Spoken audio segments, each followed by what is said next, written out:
Le Rafale a participé dans plusieurs campagnes aériennes réussies depuis son entrée en service.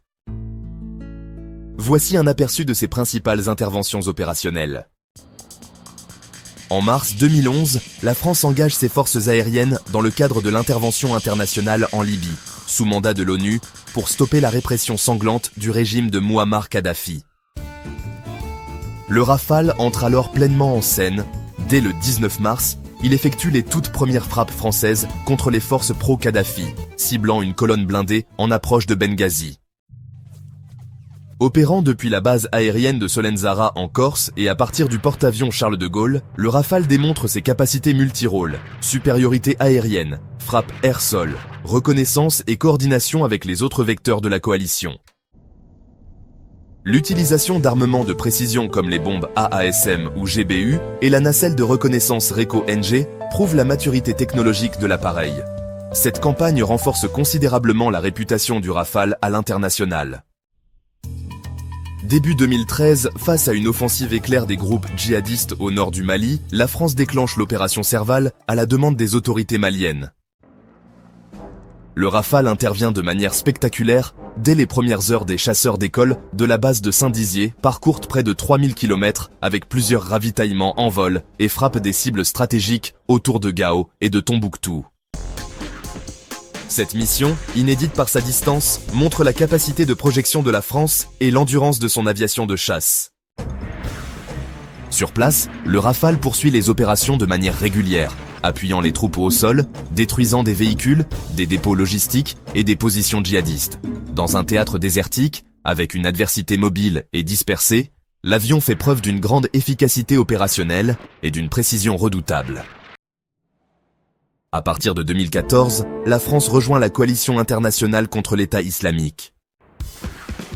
Le Rafale est au cœur du dispositif de l'opération Chamal, avec des déploiements depuis les Émirats arabes unis, la Jordanie et le porte-avions Charles de Gaulle. En Irak, puis en Syrie, il mène des frappes régulières contre des camps d'entraînement, des centres de commandement, des colonnes de véhicules et des sites pétroliers sous contrôle de Daesh. L'utilisation de munitions guidées, comme les AASM, couplées à des nacelles de désignation laser, Damoclès puis Talios, permet des frappes chirurgicales avec un minimum de dommages collatéraux. Outre les missions offensives, le Rafale assure également des missions de renseignement de surveillance et d'appui aux forces spéciales. Il contribue de manière significative à l'affaiblissement des capacités militaires de Daesh, tout en affichant un taux de disponibilité supérieur à 95%, signe de sa fiabilité exceptionnelle.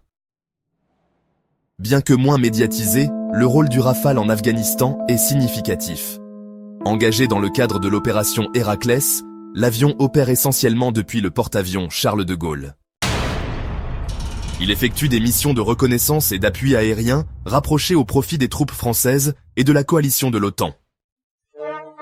Cette campagne est l'occasion de tester et d'améliorer le Rafale en conditions réelles, dans un environnement montagneux difficile, avec une météo capricieuse et des menaces asymétriques. L'appareil s'impose peu à peu comme une plateforme aérienne fiable, efficace et polyvalente. Au-delà des conflits armés, le Rafale occupe une place centrale dans la stratégie de dissuasion française. En version F-3R, il est capable d'emporter le missile nucléaire ASMPA, garantissant la capacité de frappe stratégique de la France. Des patrouilles régulières sont menées pour entretenir la crédibilité de cette dissuasion, aussi bien depuis le sol que depuis le porte-avions. Le Rafale démontre ainsi qu'il peut jouer à la fois un rôle dans les conflits conventionnels et maintenir une posture stratégique globale.